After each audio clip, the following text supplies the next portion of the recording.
Hello students. अगर मैं आपसे पूछूं, अगर एज ए कॉमर्स स्टूडेंट्स कि बिज़नेस में पैसा आया या बिज़नेस से पैसे गया तो आपको कैसे पता चलेगा? तो आपका आंसर क्या होगा इस पे? आपका आंसर होगा अकाउंटिंग इक्वेशन से।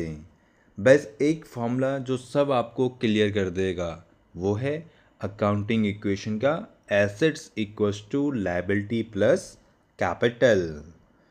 आज हम इसको इतना इजी बना देंगे कि आप कभी भी नहीं भूलोगे कि अकाउंटिंग इक्वेशन क्या होती है, उसको हम कैसे सॉल्व करते हैं, उस पर हमें कैसे पता चलता है कि पैसा आया कि पैसा गया। तो hello students, welcome back to my YouTube channel जेठी balance up, clear your concepts and boost your score.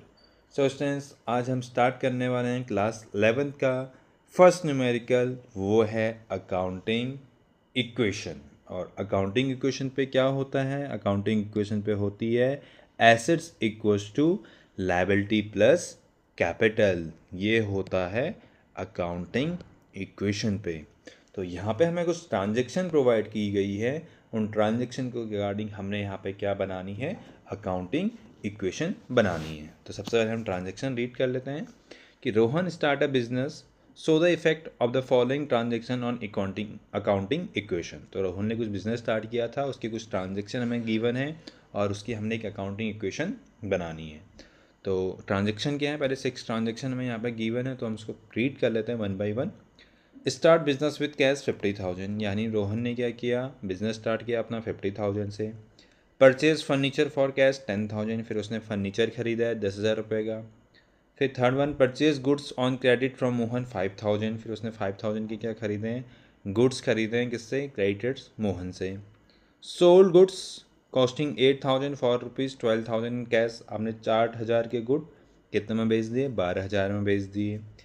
Paid rent and salary, हमने रेंट और सैलरी पेमेंट कर रखी है।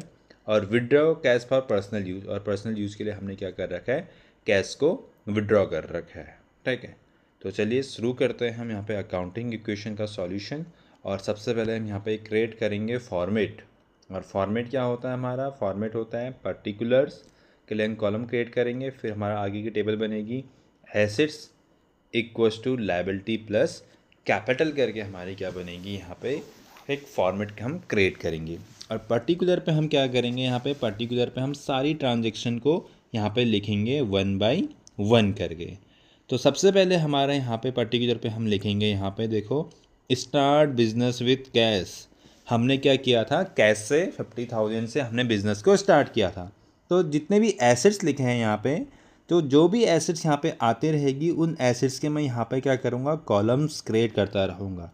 Same as it is liability में भी अगर कोई लाइबिलिटी आएगी तो उस लाइबिलिटी का भी मैं क्या करूँगा? यहाँ पे पर्टिकुलर कॉलम को मैं क्या करूँगा? क्रिएट करूँगा। तो एसेट्स हो चाहे लाइबिलिटीज हो, अगर वो आ रही हैं तो अकाउंटिंग इक्वेशन पे हम क्या करेंगे? उनके पर्टिकुलर कॉलम्स को हम क्या करेंगे? यहाँ पे क्रिएट करेंगे। तो स्टार्ट करते हैं first transaction, start business with cash. तो मैं क्या करूँगा? यहाँ पे 50,000 जो है वो कैश के सामने लिखूँगा, तो ये 50,000 यहाँ पे आ जाएगा। अब देखो, जो भी ट्रांजैक्शन हमने करी थी, जैसे बिज़नेस स्टार्ट करते वक्त, तो बिज़नेस स्टार्ट करते वक्त जो भी हम आइटम्स को लेके आएंगे, चाहे हम कैश के फॉर्म में लेके आएँ या किसी गुड्स के फॉर्म में लेके आए, फर्नीचर यानी किसी भी फॉर्म को हम लेके आए, when the start is business, बस स्टार्ट करते वक्त, तो वो किस पे कन्वर्ट हो जाएगा हमारा? वो कन्वर्ट हो जाती है हमारी कैपिटल पे। तो यानी जो 50,000 की मेरी जो कैश थी, उसको मैं बोलूँगा कि मेरा बिज़नेस की कैपिटल कितनी है? वो है मेरे पास 50,000। तो मैं इसको इस तरीके से लिखूँगा फर्स्ट ट्रांजेक्शन को, स्टार्ट बिजनेस विथ कैश, तो 50,000 रुपये कैश के सामने और 50,000 रुपये कैपिटल के सामने। फिर सेकंड कंडीशन पे, सेकंड ट्रांजेक्शन पे क्या कहा था? Purchase furniture for cash. अब मैंने फर्नीचर ख़रीदा तो मेरे पास क्या आएगा? फर्नीचर आएगा। अब फर्नीचर आएगा तो फर्नीचर के कॉलम में मैं क्या करूँगा? 10,000 रुपीज़ ऐड करूँगा, क्योंकि फर्नीचर आया मेरे पास। किसके फॉर्म में आया? कैश के फॉर्म में। तो मुझसे क्या होगा? कैश जाएगा, तो मैं यहाँ पे 10,000 रुपये कैश से क्या करूँगा? माइनस करूँगा। और ब्रैकेट का मतलब अकाउंट्स में क्या होता है? माइनस होता है। तो इसलिए माइनस की जगह मैं यहाँ पे क्या वर्ड क्या यूज़ करूँगा? मैं यूज़ करूँगा यहाँ पे ब्रैकेट। तो 10,000 का फर्नीचर आया और 10,000 रुपये कैश गए। तो यहाँ पे क्या देखो, जितने भी ट्रांजेक्शन होंगी उसका मिनिमम ड्यूअल इफ़ेक्ट तो पड़ना कंपलसरी है, यानी दो जगह उसका इफ़ेक्ट पड़ेगा ही पड़ेगा। और कुछ ट्रांजेक्शन ऐसी भी होती हैं जिसका 3 जगह या 4 जगह इफ़ेक्ट पड़ता है, बट 2 जगह पढ़ना कंपलसरी है। इसलिए अकाउंटिंग क्या होती है, हमारी ड्यूअल कॉन्सेप्ट होती है। तो फर्नीचर ख़रीदा तो फर्नीचर आया और क्या आया, चला गया हमसे, कैश चला गया, तो कैश माइनस करेंगे। अब इसके बाद हम बनाएंगे यहाँ पे न्यू इक्वेशन। न्यू इक्वेशन क्या होगी कि जो हमने फर्स्ट और सेकंड इक्वेशन करी थी इसको हम करेंगे प्लस माइनस। तो 50 में से 10,000 चला गया तो कितना आएगा, देखो यहाँ पे आ गया ये 40,000, प्लस फर्नीचर आया मेरे पास 10,000, फिर बीच में इक्वल्स टू, और कैपिटल कितनी थी मेरे पास 50,000। तो अब यहाँ से आप देखो, चेक करके देखो, हमारी assets equals to liability plus capital होनी चाहिए। तो अगर मैं 40,000 प्लस 10,000 करूँगा तो किसके इक्वल आ जाएंगी, ये 50,000। तो यहाँ से आप क्या कर सकते हो, हर स्टेप पे अपनी इक्वेशन को चेक कर सकते हो। अगर वो इक्वल है तो आपने जो ट्रांजैक्शन पे जो इफ़ेक्ट पड़ा डाल रखा है आपने एकदम सही डाल रखा है, करेक्ट है आपकी ट्रांजैक्शन। अगर इक्वल नहीं आ रही है तो आपने कहीं ना कहीं कुछ मिस्टेक्स कर दी हैं, या कैलकुलेशन मिस्टेक कर दी है, या तो आपने कोई उसका जो ट्रीटमेंट होता है वो आपने रॉन्ग कर दी है। तो इसलिए आपको हर न्यू इक्वेशन पे आप क्या कर सकते हो, या हर ट्रांजैक्शन पे आप उसको चेक कर सकते हो कि आपकी एसेट्स क्या इक्वल है लायबिलिटी प्लस कैपिटल के। अब देखो, हमने 2 ट्रांजैक्शन करी, उसके बाद हमने क्या, न्यू इक्वेशन। अब हम एक ट्रांजैक्शन सॉल्व करेंगे, फिर एक न्यू इक्वेशन, यानी अब हर ट्रांजैक्शन के बाद हमने क्या क्रिएट करनी पड़ेगी, यहाँ पे न्यू इक्वेशन को बनाना पड़ेगा। तो थर्ड ट्रांजैक्शन बोलिए, परचेज गुड्स फॉर कैश। अब हमने गुड्स खरीद रखे हैं 15,000 के, और किसके फॉर्म पे खरीदे हैं, कैश के फॉर्म में। तो मैंने यहाँ पे ऑलरेडी बना रखा है, देखो गुड्स का कॉलम यहाँ पे मेरा बना हुआ है। तो मैं गुड्स के जस्ट सामने पर लिखूँगा 15,000। तो ये आया 15,000 के मेरे पास गुड्स। फर्नीचर पे कुछ नहीं हो रहा, तो फर्नीचर में यहाँ पे क्या कर दूंगा, डैश मार के छोड़ दूंगा। अब कैश पे क्या हो रहा है, कैश में मेरा क्या जा रहा है, 15,000 रुपीज़ जा रहे हैं, क्योंकि मैंने ख़रीदे हैं गुड्स।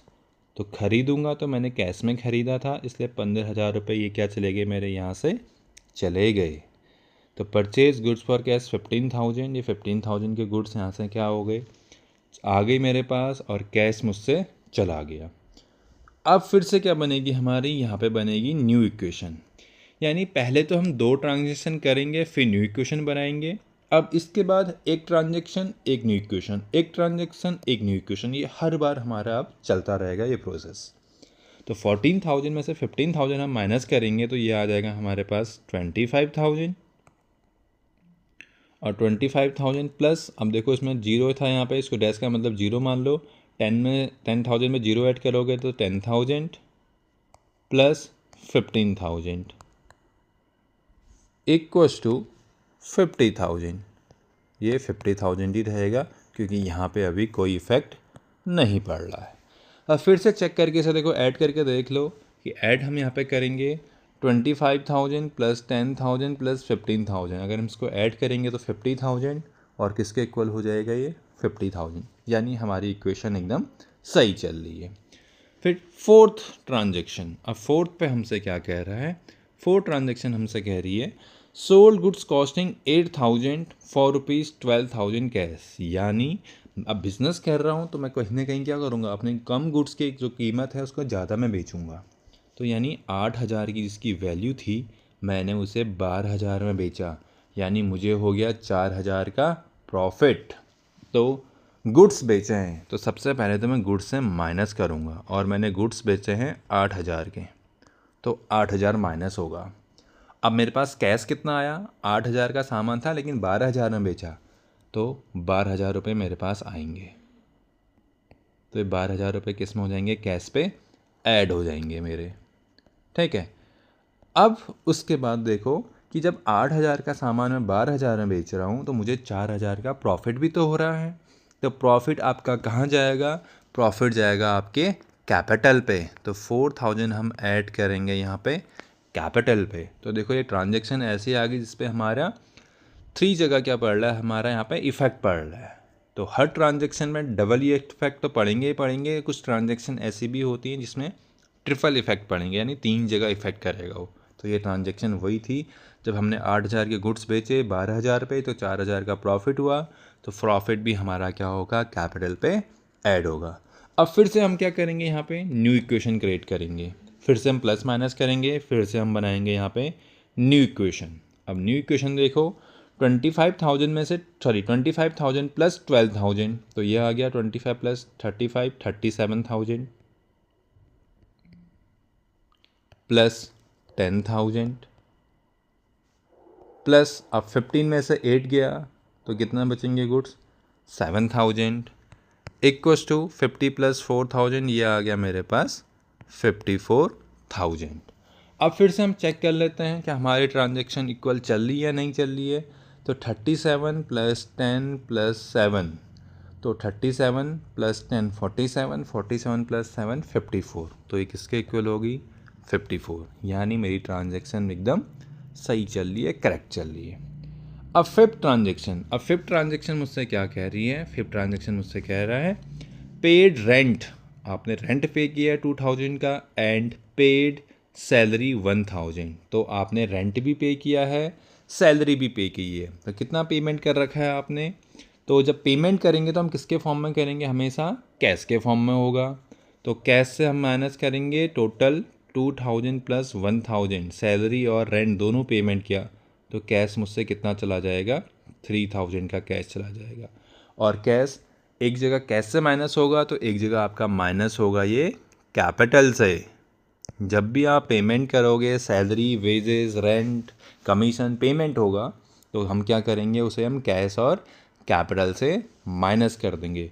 अब फिर से मेरी यहाँ पे बन गई न्यू इक्वेशन, तो फिर से ऐड करूँगा यहाँ पे 37 में से 3 माइनस हो जाएगा तो बचेगा 34,000 प्लस 10,000 प्लस 7,000 इक्वस टू 51,000, क्योंकि 54 में से 3 माइनस करेंगे। तो फिर से हम यहाँ पे चेक करते हैं, तो 34 प्लस 10 54, सॉरी 44, 44 प्लस 7 51, तो ये आ गया 51,000 इक्वल। तो हमारी ट्रांजेक्शन इक्वल चल रही है, यानी सही चल रही है। अब करेंगे हम 6 ट्रांजेक्शन को सॉल्व, और 6 ट्रांजेक्शन पे कह रहा है withdraw cash for personal use. तो यहाँ पे पर्सनल यूज़ के लिए क्या कर दिया है, जो ओनर है यानी प्रोपराइटर, उसने विड्रॉ किया है। तो जब भी पर्सनल यूज़ होता है तो हम उसको बोलते हैं ड्राइंग, ठीक है। ये हमने प्रीवियस वीडियो में भी देखा था, जब हम बेसिक टर्म ऑफ अकाउंटिंग पढ़ रहे थे कि ड्राइंग का मतलब क्या होता है, जब प्रोपराइटर क्या करता है, अपने पर्सनल यूज़ के लिए गुड्स या फिर कैश को विड्रॉ करता है। तो यहाँ पे कैश विड्रॉ कर रहे हैं, तो कैश माइनस होगा 3,000 से, और कहाँ से माइनस होगा, कैपिटल से, क्योंकि वो अपने ही रुपए विड्रॉ कर रहा है, तो उसकी कैपिटल भी कम हो जाएगी, उसके कैश भी कम हो जाएंगे। अब फिर से हम यहाँ पे क्रिएट कर बनाएंगे न्यू इक्वेशन, जिसको हमने यहाँ पे बोल दिया फाइनल इक्वेशन।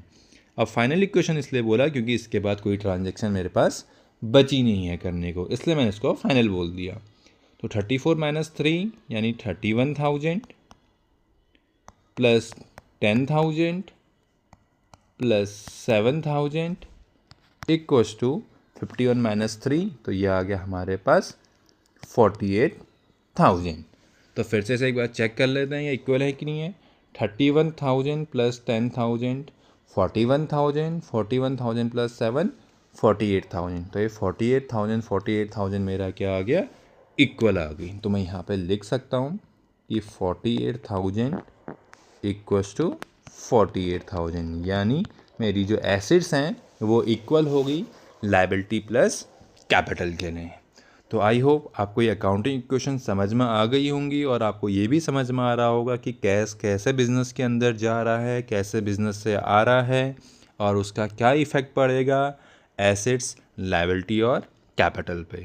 तो वीडियो अच्छी लगी हो तो वीडियो को लाइक कीजिए, शेयर कीजिए और चैनल को सब्सक्राइब कीजिए, और दोस्तों को ज़्यादा से ज़्यादा शेयर कीजिए, ताकि आपके साथ साथ उनके भी कंसेप्ट क्या हो जाएं, क्लियर हो जाएं। तो मिलते हैं नेक्स्ट वीडियो पे कुछ ऐसे ही नेक्स्ट और डिफरेंट ट्रांजैक्शन के साथ।